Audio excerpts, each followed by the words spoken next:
नमस्कार। यो समाचारमा स्वागत छ। म कुलचन्द्र विष्ट। म शशि नेपाल। सुरु गरौँ अहिलेसम्मका प्रमुख समाचारबाट।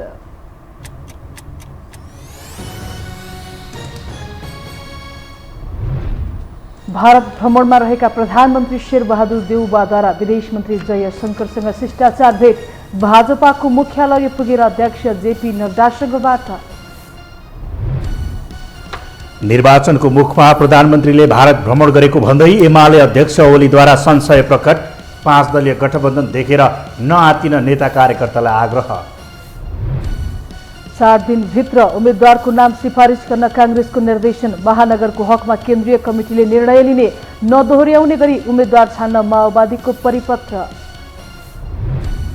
रुस विरुद्ध युक्रेन थप आक्रमक बन्दै पहिलो पटक रुसी भूमिमा गरियो हमला। देशद्रोहीको आरोपमा आफ्नै सेनाका 2 अधिकारीलाई जेलेन्स्कीले गरे बर्खास्त। र त्रिदेशीय T20 क्रिकेट श्रृङ्खलामा मलेसिया 8 विकेटले पराजित। जितसँगै PNGको फाइनल प्रवेशको सम्भावना कायमै। भोलि नेपालले मलेसियाको सामना गर्ने।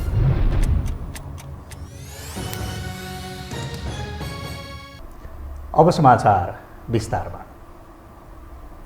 प्रधानमन्त्री शेरबहादुर देउवा 3 दिने भ्रमणका लागि भारतको राजधानी नयाँ दिल्ली पुग्नु भएको छ। 4 मन्त्रीसहित नेपाली प्रतिनिधि मण्डलको नेतृत्व गर्दै दिल्ली पुग्नुभएका प्रधानमन्त्री देउवालाई इन्दिरा गान्धी अन्तर्राष्ट्रिय विमानस्थलमा भारतका रक्षा तथा पर्यटन राज्य मन्त्री अजय भट्टले स्वागत गर्नुभयो। भारतीय प्रधानमन्त्री नरेन्द्र मोदीको निमन्त्रणामा देउवा दिल्ली पुग्नु भएको हो। उहाँले आजै भारतीय विदेश मन्त्री एस जयशंकरसँग शिष्टाचार भेट गर्नुभएको छ। त्यसैगरी देउवाले आजै भारतीय जनता पार्टी भाजपाको मुख्य कार्यालय पुगेर अध्यक्ष जगत प्रकाश नड्डासँग भेट गर्नुभएको छ।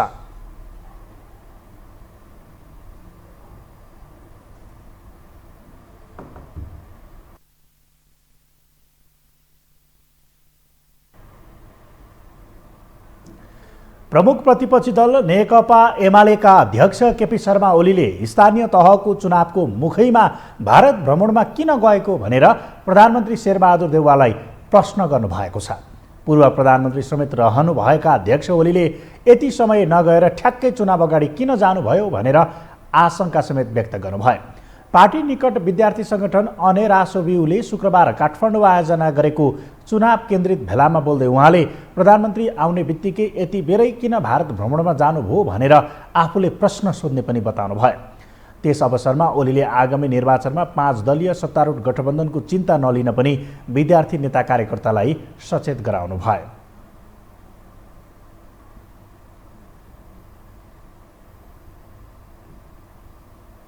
प्रधानमन्त्रीजी विदेश जानुभएको छ, ठ्याक्कै चुनाव अगाडि किन जानुभएको नि?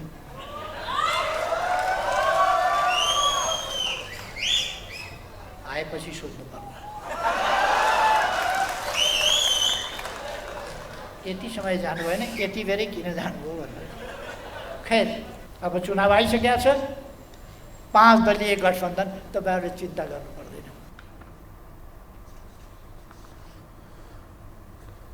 आगामी निर्वाचनमा 5 दलीय सत्तारूढ गठबन्धनको चिन्ता नलिन पनि विद्यार्थी नेता कार्यकर्तालाई सचेत गराउनुभयो। अध्यक्ष ओलीले माधव नेपालप्रति सङ्केत गर्दै हुँदै नभएको राजासँग मिल्छ भनेर बुद्धि नभएकाहरूले आफूलाई आरोप लगाएको बताउनु भयो। राजासँग मिल्छ भनेर कहाँ छ? राजा र मिल्छ केपी ओली? कहाँ छ? कहाँ छ राजा र राजासँग मिल्छ?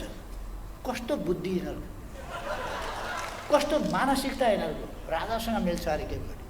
अर्को म सम्झाउन चाहन्छु, वरिपरि परिक्रमा गरेर पाउमा दाम राखेर ढोग्ने मान्छे केपी ओली होइन। ओलीले काङ्ग्रेसले भारतीय सेना भित्राएर देशभक्त नेपालीहरूको टाउको कटाएको आरोप समेत लगाउनु भयो।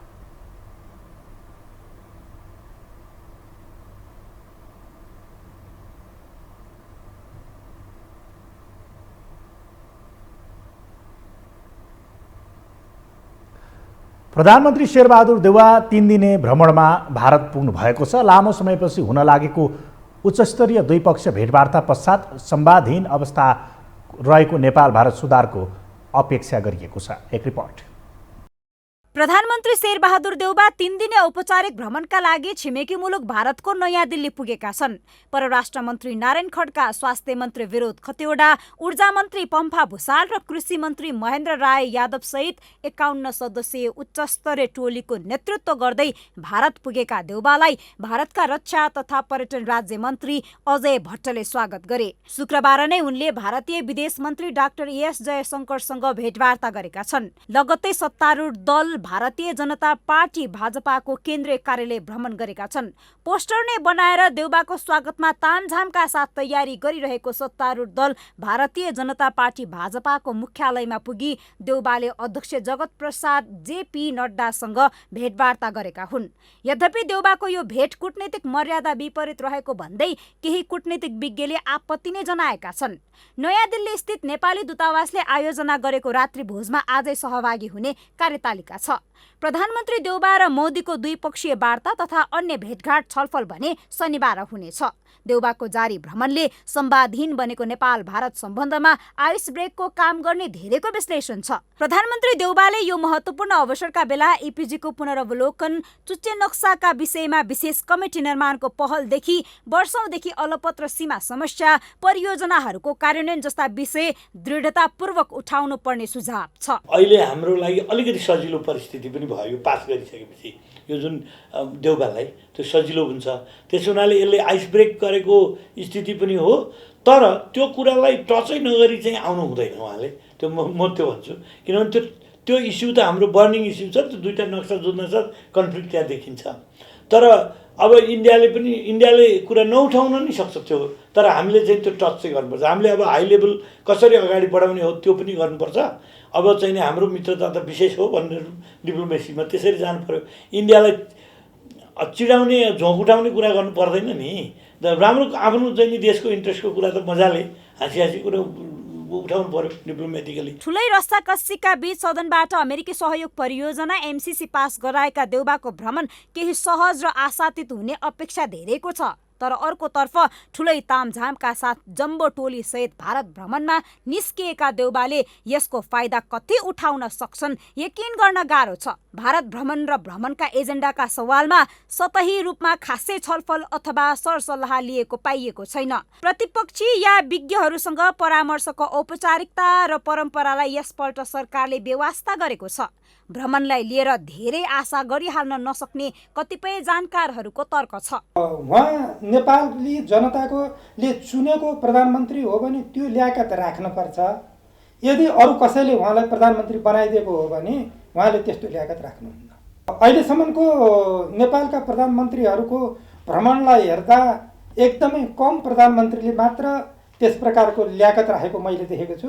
अधिकांश गएर नतमस्तक भएर टाउको निहुराएरै फर्केको देखेको छु मैले। अब उहाँले त्यसमै कुन चाहिँमा आफ्नो नम्बर एड गर्नुहुन्छ, फर्केर आएर चाहिँ हेरौँ। प्रमुख प्रतिपक्षी दल नेकपा एमाले अध्यक्ष केपी शर्मा ओलीले त स्थानीय तहको निर्वाचन अघि प्रधानमन्त्रीको यो भ्रमणप्रति आपत्ति नै जनाएका छन्। प्रधानमन्त्रीजी विदेश जानुभएको छ, ठ्याक्कै चुनाव अगाडि किन जानुभएको नि?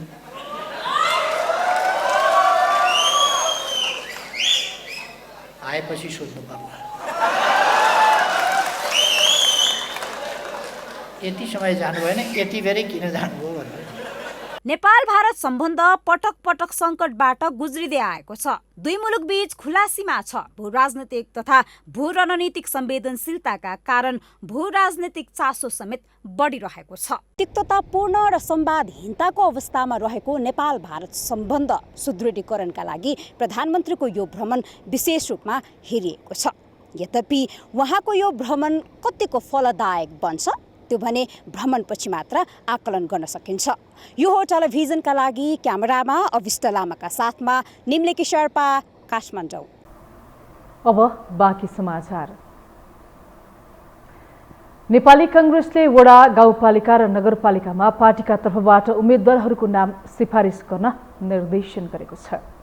77वटै जिल्ला मार्फत 753वटै स्थानीय तहमा परिपत्र गर्दै काङ्ग्रेसले 4 दिनभित्र उम्मेद्वारको नाम सिफारिस गरी पठाउन निर्देशन दिएको हो। काङ्ग्रेसको विधानले वडाका विभिन्न पदका उम्मेद्वारको नाम वडा कार्य समिति र गाउँपालिका नगरपालिकाका प्रमुख र उपप्रमुख पदका उम्मेद्वार सम्बन्धित गाउँ नगर कार्य समितिबाट सर्वसम्मत भए 1 जना, सर्वसम्मत नभए 1 पदमा 1 महिला सहित 3 जनाको नाम समावेश गरी सिफारिस गरेर पठाउनु पर्ने व्यवस्था छ।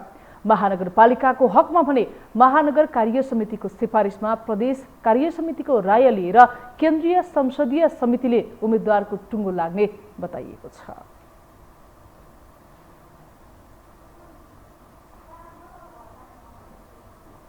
नेकपा माओवादी केन्द्रका अध्यक्ष पुष्पकमल दाहाल प्रचण्डले आसन्न स्थानीय तहको निर्वाचनमा नेकपा एमाले विजयी भए मुलुक दुर्घटनामा फस्ने बताउनु भएको छ। पेरिस डाँडामा कार्यकर्ता प्रवेश कार्यक्रमलाई सम्बोधन गर्दै अध्यक्ष प्रचण्डले एमाले अध्यक्ष केपी शर्मा ओलीका कारण मुलुक अहिले अप्ठ्यारोमा परेकाले आगामी निर्वाचनमा एमालेलाई मत नदिन सर्वसाधारणलाई आग्रह गर्नुभयो। उहाँले माओवादी केन्द्रलाई विजय गराए मात्र विकासले गति लिने दावी गर्नुभयो। माओवादी केन्द्रले मात्रै जनताका मुद्दाहरूलाई ठिक ढङ्गले सम्बोधन गर्न सक्छ, विकासलाई ठिक ढङ्गले अगाडि लान सक्छ र जनताका मागहरूलाई पूरा गर्ने र संविधानलाई अझ परिमार्जन गर्ने र उत्पीडित वर्ग, जाति, क्षेत्र, लिङ्ग, समुदायको अनुसार बनाउन सक्छ भन्ने प्रमाणित भएको छ। यसैबीच माओवादी केन्द्रले आगामी स्थानीय तह निर्वाचनमा सकभर विगतका जनप्रतिनिधिलाई नदोर्याउने गरी उम्मेद्वार छनौट र सिफारिस गर्ने मातहत पार्टी कमिटीलाई विशेष परिपत्र जारी गरेको छ।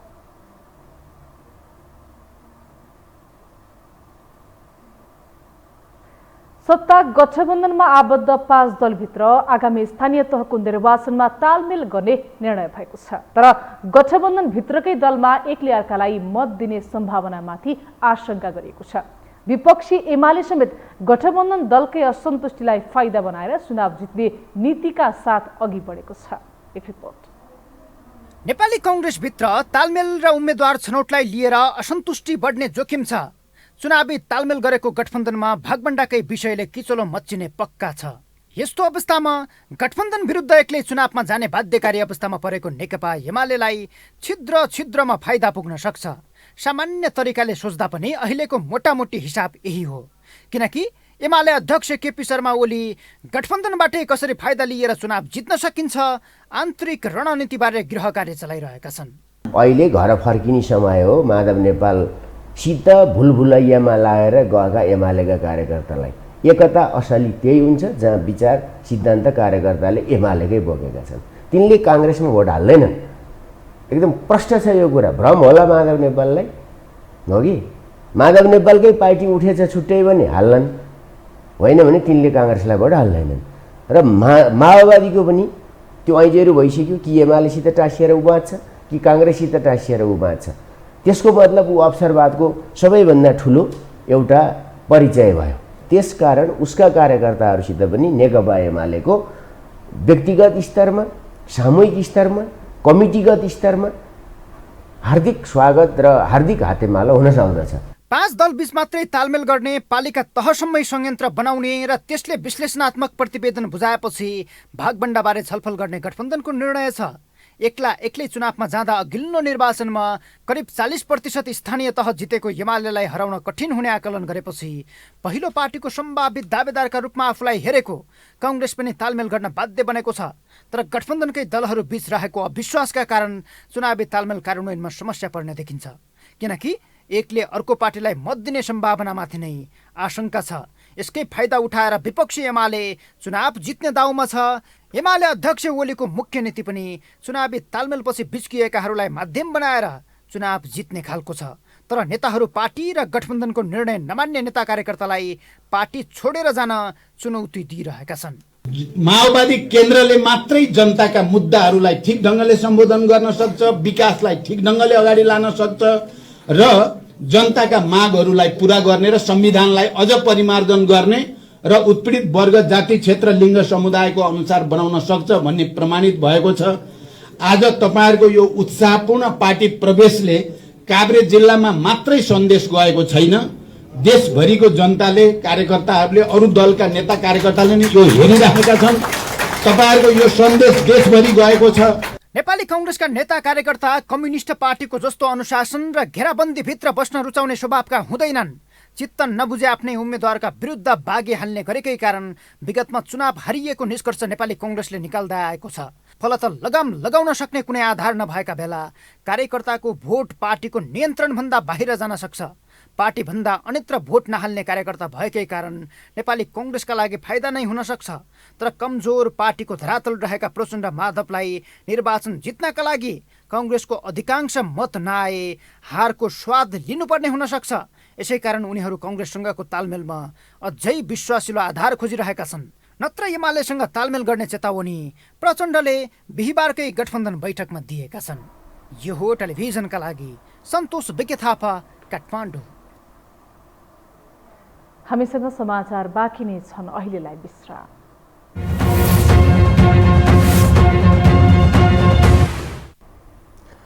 विश्रामपछि यो समाचारमा स्वागत छ। अब बाँकी समाचार।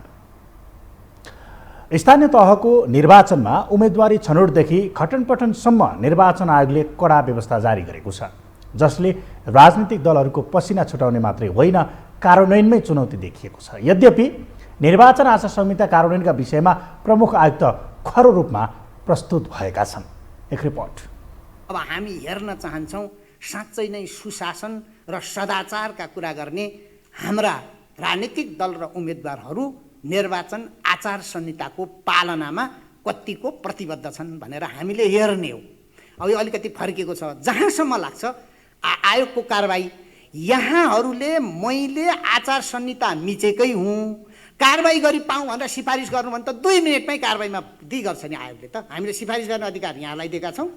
आफूलाई कारबाही गर्ने सिफारिस गर्नुहोस्, आफै कारबाहीको भागी बन्नुहोस्। यसको निम्ति आयोगले कुनै अप्ठ्यारो मान्दैन। तर फेरि पनि भन्छु, आयोग कारबाही गर्नुपर्छ भन्ने मान्यता नै राख्दैन। आयोग पालना हुनुपर्छ भन्ने चाहिँ मान्यता राख्दछ। निर्वाचन आयोगका प्रमुख आयुक्त दिनेश थपलियाले राजनैतिक दलहरूलाई अगाडि राखेर चुनावका विषयमा सिकाएको पाठ र दिएको चेतावनी हो यो। उनले निर्वाचनमा दलहरूलाई झेल्नै मुस्किल पर्ने आचार संहिता ल्याइदिएर कार्यान्वयनका लागि प्रतिबद्ध रहन आग्रह गरेपछि दलहरूको पसिना नै छुटेको छ। यसअघि फितलो रहेको व्यवस्थालाई निर्वाचन आयोगले यसपटक कसिलो बनाएको छ। उम्मेद्वार बन्न बहालवाला जनप्रतिनिधिले राजीनामा दिनुपर्ने र स्थानीय तहको ठेक्कापट्टामा संलग्न व्यक्तिहरूले उम्मेदवारी दिन नपाउने व्यवस्था गरे लगत्तै राजनैतिक दलको पारो तातिएको छ। कति त अदालतसम्मै गएका छन्। झनै स्थानीय तहको निर्वाचनमा 7.5 लाख भन्दा बढी खर्च गर्न नपाउने व्यवस्था गरेपछि करोडका करोड खर्च गर्ने तयारीमा रहेका दलहरूलाई निर्वाचन आयोगसँग रिस नै उठेको छ। तर यस विषयमा पनि प्रमुख आयुक्त थपलियाले दलहरूलाई चुनौती नै दिएका छन्। उनले एजेन्डा सहित निर्वाचन क्षेत्रमा गएर भोट माग्न तोकिएको खर्चले पुग्दैन भने पैसा चाहिएको केमा हो सिधा सिधा भनिदिन दलहरूसँग आग्रह गरेका छन्। यो आचार संहितामा लेखिदिएको कुरा एउटा गाउँपालिकाभित्र तोकिएको खर्च अनुसार एउटा अध्यक्षले गर्न सक्दैन भनेर कहीँ प्रमाण आउँछ भने आयोग यसमा पुनरावलोकन गर्न तयार छ। एउटा अध्यक्षले 3 लाख रुपियाँ खर्च गरेर आफ्नो ओडाभित्र गएर म उम्मेदवार हुँ, मेरो यो सिद्धान्त निष्ठा विचार छ, मलाई भोट दिनुहोस् भन्न सक्दैन भने त्यसको लागि यसमा पुनरावलोकन गर्न सकिन्छ। माननीयज्यूहरूको पनि कुरा त्यही हो। पछि फेरि कार्यान्वयन त गर्नुपर्छ। यो यदि पुग्दछ भने पैसा चाहिएको केका लागि हो सिधा भनिदिनुहोस्, सिधा व्यवहार गरौँ। यो चाहिँ मनी र मसल पराजित होस् भन्ने असल मनसायका साथ गरेको कुरालाई पनि करोड करोडका गफ दिएर निस्तेज गर्ने हो भने यो लोकतन्त्रप्रतिको उठे भक्ति मात्रै हुन्छ जस्तो लाग्छ। स्थानीय तहको निर्वाचनमा ठेक्कापट्टामा संलग्न र पैसावाल व्यक्तिलाई दलहरूले प्रमुख प्राथमिकतामा राख्दै आएका छन्। इमानदारले टिकट पाए पनि खर्च गर्न नसकेकै कारण चुनाव हारेका उदाहरण विगतको निर्वाचनमा देखिएको पनि छ। यसै कारण आयोगले उम्मेदवारीका विषयमा कडा कदम चालेको हो। मूलतः मनी र मसलले होइन, आफ्नो विचार सिद्धान्त र इमानमा चुनाव जितौँ भन्दा त्यसलाई निस्तेज पार्ने गरी करोडका करोड गफ गर्ने भन्ने प्रश्न गर्दै यसले लोकतन्त्रलाई खतरामा पार्ने आयोगको भनाइ छ। तर आचार संहिता कार्यान्वयन हुनेमा राजनैतिक दल र सरकारवाला नै आशंका गरिरहेका छन्। कतिपय व्यवसायी नै साथीहरू पनि पार्टीमा काम गरिरहेका हुन सक्छन् हैन, उ त राम्रोसँग पार्टीको चाहिँ निष्ठापूर्वक पार्टीमा काम गरिरहेका हुन सक्छन्। त्यसले व्यवसाय नै गरेको कारणले उ चाहिँ टिकटै नपाउनु पर्ने अपराध त मान्दैन। त्यस भएको कारणले कतिपय अब व्यवसायी साथीहरू पनि पार्टीमा काम गरिरहेको, तलब सङ्गठनमा काम गरिरहेको त्यस्तो हुनसक्छ। त्यो चाहिँ स्थानीय तहहरूको चाहिँ सिफारिसको आधारमा निर्णय गर्ने भएको हुनाले अब अलि त्यसलाई चाहिँ अन्यथा ढङ्गले हामीले बुझ्दैनौँ। सत्तामा हुँदा आचार संहितालाई खुकुलो बनाउन खोज्ने र सत्ता बाहिर हुँदा त्यही आचार संहितालाई कडा बनाउन माग गर्ने नेपाली राजनैतिक दलको चरित्र हो। अहिले पनि त्यस्ता उदाहरण देखिएका छन्। जति जति निर्वाचन नजिकिँदैछ उति उति उम्मेद्वार बन्न चाहनेहरूको ताती बढ्दैछ। यता विभिन्न पार्टीमा नयाँ अनुहारहरू स्थानीय राजनीतिप्रति आकर्षित भइरहेका छन्। दलका शीर्ष नेताहरू विगतमा जस्तै आफ्नै वरिपरि भएका सुकिला मुकिला छट्टुपट्टु र पैसावाललाई टिकट दिने मनसायमा छन्। स्रोत साधनको अधिक प्रयोग गर्न पाउने भएपछि अहिले केन्द्र र प्रदेशको भन्दा स्थानीय तहमा धेरैको आँखा लाग्दैछ। राजनीतिप्रति रुचि भएका मात्रै होइन, विभिन्न पेसामा रहेकाहरू पनि स्थानीय तहमा उठ्न लालायत देखिएका छन्। यसका लागि उनीहरू नेतृत्वलाई प्रलोभनमा पार्न जुनसुकै मूल्य चुकाउन तयार छन्। यसले लोकतन्त्रलाई खतरामा पारेको त छ नै, भोट बेचेरै नेतृत्व चयन गर्नुपर्ने नेपाली जनताको स्तर यही हो त? प्रश्न गम्भीर रूपले उठेको छ। यो हो टेलिभिजनका लागि क्यामेरामा विशाल प्याकुरेलका साथमा सन्तोष विके थापा, काठमाडौँ। अब बाँकी समाचार। आज घोडे जात्रा काठमाडौँ उपत्यकामा विभिन्न कार्यक्रम गरी मनाइएको छ। हरेक वर्ष झैं यो वर्ष पनि घोडे जात्राको अवसरमा टुटीखेल स्थित सैनिक मञ्चमा नेपाली सेनाले विशेष अश्वकला देखाएका छन्। एक रिपोर्ट।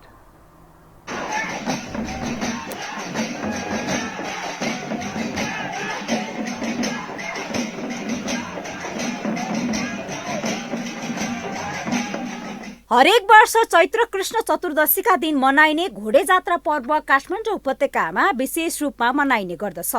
उपत्यकाको काठमाडौँ, ललितपुर र भक्तपुरमा आज घोडे जात्रा पर्व धुमधामका साथ मनाइएको छ। परापूर्व कालमा उपत्यकाको बस्तीमा गुरुमापा टुण्डी नामक गरेको राक्षसले बालबालिका खाइदिने गरेको र पीडितहरूले उक्त राक्षसको संहार गरे पनि प्रेतात्मा जागा भई बालबालिकालाई यातना दिने हुँदा अनिष्ट नहोस् भनेर हरेक चैत्र कृष्ण औँसीको दिन घोडे जात्रा गरी गुरुमापाको आत्मालाई घोडाको टापले कुल्च्याएर दबाउने किम्वदन्ती अनुसार यो जात्रा मनाइने गरिएको हो। यसो गर्दा गुरुमापाको आत्माले बालबालिकालाई दुःख दिँदैन भन्ने जनविश्वास रहेको छ। त्यस्तै कहिल्यै थकित नहुने घोडालाई हेरेर मानिसले पनि आफूलाई तन्दुरुस्त राख्न यो दिन घोडालाई मनपर्ने चना घाँस आदि दिएर धन्य सम्झने चलन समेत रहिआएको छ। घोडे जात्रालाई हरेक वर्ष टुडीखेल स्थित सैनिक मञ्चमा नेपाली सेनाले देखाउने अश्वकला, मोटरसाइकल खेल लगायतले अझ रौनकता थपेको छ। नेपाल क्याबिनेटका विशेष अधिकृत सहायक श्री किरण केसी हुनुहुन्छ भने कमान्डिङ अफिसर प्रमुख सेनानी श्री उत्तम कटवाल हुनुहुन्छ। चेस्ट नम्बर 3 घोडा नुप्से र सिपाही अनुज कुमार श्रेष्ठ चेस्ट नम्बर 4 घोडा राहनी सहभागी छन्।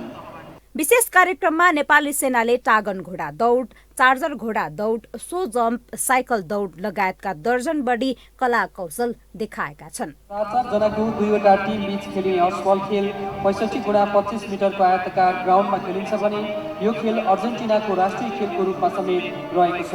यहाँ सञ्चालन भइरहेको हर्सबलमा टिम ए गिलोमा प्रमुख सेनानी श्री उत्तम कटवालको नेतृत्वमा र टिम बी रातोमा सहसेनानी श्री। नेपाली सेनाले आयोजना गरेको विशेष समारोहमा राष्ट्रपति विद्यादेवी भण्डारी, सभामुख अग्निप्रसाद सापकोटा सहित सरकारका विशिष्ट तथा उच्च पदस्थ व्यक्तिहरूको उपस्थिति रहेको थियो। भारत भ्रमणमा रहेका कारण प्रधानमन्त्री शेरबहादुर देउबा भने यो वर्ष घोडे जात्राको विशेष समारोहमा सहभागी भएनन्।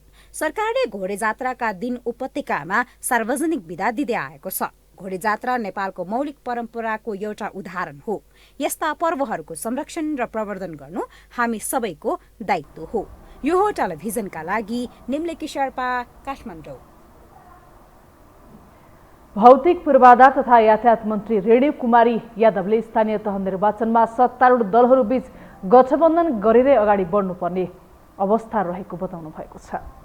जनता समाजवादी पार्टी नेपालको नेत्री समेत रहनुभएकी मन्त्री यादवले स्थानीय तह निर्वाचनमा सबै ठाउँमा सत्तारूढ दलहरू बीच गठबन्धन नभए पनि ठाउँ हेरेर त्यसको न्यूक्लियर हुने गरी अगाडि बढ्नुपर्ने बताउनुभयो। आज जनकपुरमा विमानस्थलमा उहाँले महन्त ठाकुर नेतृत्वको लोकतान्त्रिक समाजवादी पार्टीसँग पनि तत्काल चुनावी गठबन्धन हुने अवस्था नरहेको स्पष्ट पार्नुभयो। गठबन्धनको तयारीमा मलाई लाग्छ गठबन्धनमा हामी सरकारमा पनि छौँ। त्यो विभिन्न ठाउँमा परिस्थितिवश हाम्रो गठबन्धन भएर अगाडि बढ्ने अवस्था छ। हामी सबै ठाउँमा नगरे पनि कुन कुन ठाउँमा कसरी गर्नुपर्छ भनेर त्यो चाहिँ हामी गर्छौँ। मन्त्री यादवले राजनीतिमा हरेक सम्भावना हुने तर त्यो विचार मन र नियत नमिल्दा सम्भव नहुने पनि दोहोर्याउनु भयो।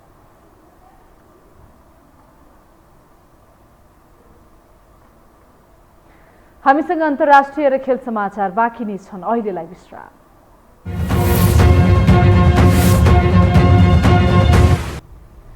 विश्रामपछि यो समाचारमा पुनः स्वागत छ। अब पालो अन्तर्राष्ट्रिय समाचारको।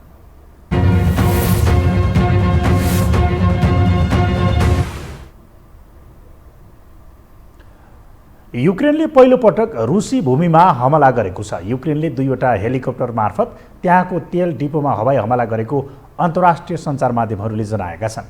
यो हमलामा 2 जना घाइते समेत भएका छन्। गत फेब्रुअरी 24मा युक्रेनमाथि रुसले आक्रमण थाले यता युक्रेनले रुसी भूभागमा आक्रमण गरेको यो पहिलो घटना भएको जनाइएको छ। यद्यपि यस घटनाबारे युक्रेनी रक्षा मन्त्रालयले कुनै टिप्पणी गरेको छैन।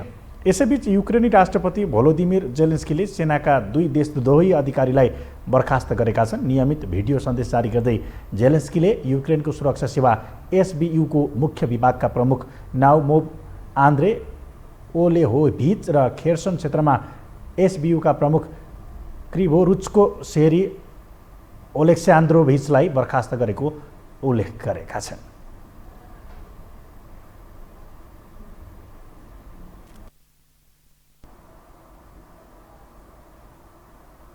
अब पालो खेल समाचारको।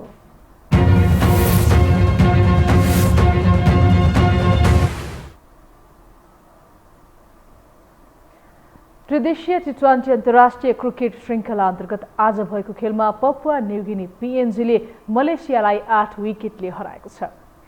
त्रिवी क्रिकेट मैदानमा मलेसियाले दिएको 197 रनको लक्ष्य PNGले मात्र 2 विकेट गुमाएर 13 बल अघि नै भेटायो। PNGको जितमा टोनी उराले 34 बलमा 10 छक्का र 2 चौका सहित नट आउट 86 रन बनाए। जितसँगै PNGले फाइनल प्रवेशको सम्भावना बलियो बनाएको छ। भोलि हुने नेपालसँगको खेलमा मलेसियाले हारेमा PNG फाइनलमा पुग्नेछ। नेपालसँगको खेलमा विजय भएमा मलेसिया 4 अङ्क सहित फाइनलमा पुग्नेछ। नेपाल लगातार 3 खेल खेल्दै फाइनल पुगिसकेको छ।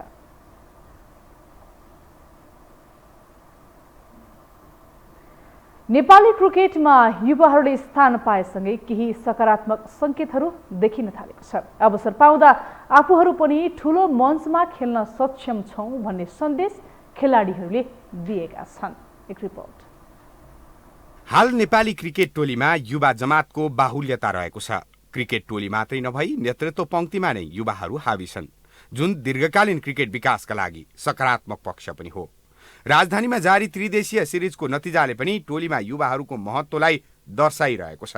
भर्खरै T20 विश्वकपबाट बाहिरिएर निराश बनेका क्रिकेट प्रेमीलाई पछिल्लो प्रदर्शनले भने आश थप्ने काम गरेको छ। विवादै विवादका बीच कप्तान बनेका सन्दीपको यो नतिजालाई सम्मानजनक नै मान्न सकिन्छ।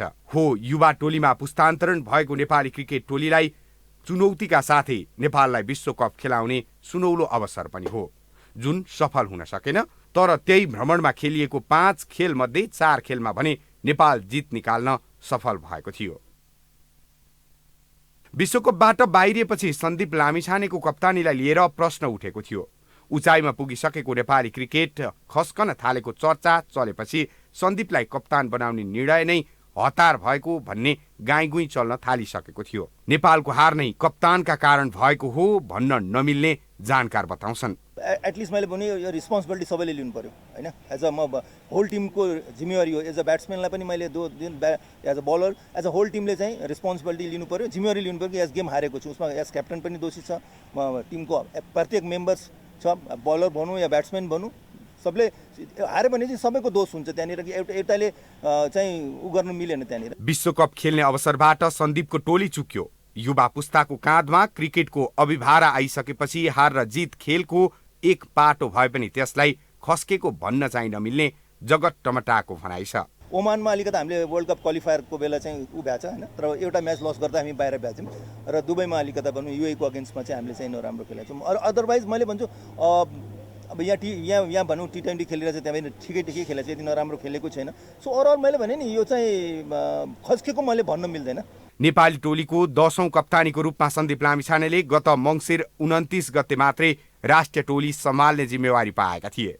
लामिछानेको कप्तानीमा नेपालले खेलेका 17 खेलमध्ये 9 वटामा जित हात परेको छ। सन्दीपको नेतृत्वमा अहिले नै मूल्याङ्कन गर्न हतारे होला। सबै खेलाडीलाई मिलाएर लैजान उनलाई केही समय पक्कै लाग्छ। नेपाली क्रिकेट डिभिजन 4 देखि 1 दिवसीय मान्यता प्राप्त राष्ट्र पनि तत्काल नै भएको भने होइन। पारस खड्काको नेतृत्वमा 10 वर्ष मेहनतले यहाँसम्म आइपुगेको हो। यसलाई स्मरण गर्दै एकले अर्कालाई साथ दिँदै क्रिकेटलाई अगाडि बढाउनु पर्ने आजको आवश्यकता बनेको छ। यो टेलिभिजनका लागि क्यामेरामा डीबी मगरका साथ निरज कोइराला, काठमाडौँ। कतारमा आयोजना हुने फिफा विश्वकप फुटबलको समूह विभाजन आज हुँदैछ। कतारको दोहामा एक कार्यक्रमका बीच नेपाली समयअनुसार आज राति 9:30 बजे समूह विभाजन हुनेछ। फिफाले विश्वकपमा सहभागी हुने 32 राष्ट्रलाई वरीयता क्रममा राखेर समूह विभाजन गर्नेछ। कतार विश्वकप आगामी नोभेम्बर 21 देखि डिसेम्बर 18 सम्म आयोजना हुनेछ। आयोजक कतारसहित Brazil, Portugal, Belgium, France, Argentina, England, Spain लगायतका देश विश्वकपमा छनौट भएका छन्। इटाली भने लगातार दोस्रो पटक विश्वकपमा छनौट हुन असफल भएको छ।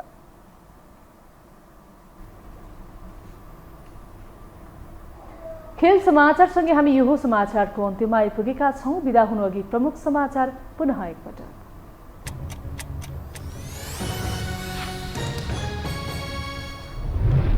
भारत भ्रमणमा रहेका प्रधानमन्त्री शेरबहादुर देउवाद्वारा विदेश मन्त्री जयशंकरसँग शिष्टाचार भेट। भाजपाको मुख्यालय पुगेर अध्यक्ष जेपी नड्डासँग वार्ता। निर्वाचनको मुखमा प्रधानमन्त्रीले भारत भ्रमण गरेको भन्दै एमाले अध्यक्ष ओलीद्वारा संशय प्रकट। 5 दलीय गठबन्धन देखेर नआतिन नेता कार्यकर्तालाई आग्रह। 4 दिनभित्र उम्मेद्वारको नाम सिफारिस गर्न काङ्ग्रेसको निर्देशन। महानगरको हकमा केन्द्रीय कमिटीले निर्णय लिने नहोदोर्याउने गरी उम्मेद्वार छान्न माओवादीको परिपत्र। रुस विरुद्ध युक्रेन थप आक्रमक बन्दै पहिलोपटक रुसी भूमिमा गर्यो हमला। देशद्रोहीको आरोपमा आफ्नै सेनाका 2 अधिकारीलाई जेलेन्स्कीले गरे बर्खास्त। र त्रिदेशीय T20 क्रिकेट श्रृङ्खलामा मलेसिया 8 विकेटले पराजित। जितसँगै PNGको फाइनल प्रवेशको सम्भावना कायमै। भोलि नेपालले मलेसियाको सामना गर्ने।